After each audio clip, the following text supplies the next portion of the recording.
একে তো জমিদারের টাকা ফেরত দেওয়ার চিন্তা, অন্যদিকে এই আলু বিক্রি করে পরিবারের ভরণপোষণের দায়িত্ব। খরার কারণে সেইবার আলু একদম কম পরিমাণে চাষ করা হলো, যেটা দিয়ে জমিদারের টাকা ফেরত দেওয়া তো দূরের কথা, পরিবারের ভাত কেনার টাকাটাও জুটল না।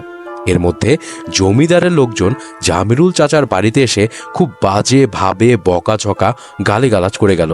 সমাজের আশেপাশের মানুষজনও বলতে লাগলো, টাকা দাওয়ানের মুরদ নাই আইসে জমি চাষ করতে। সেই সাথে আরও কত কি।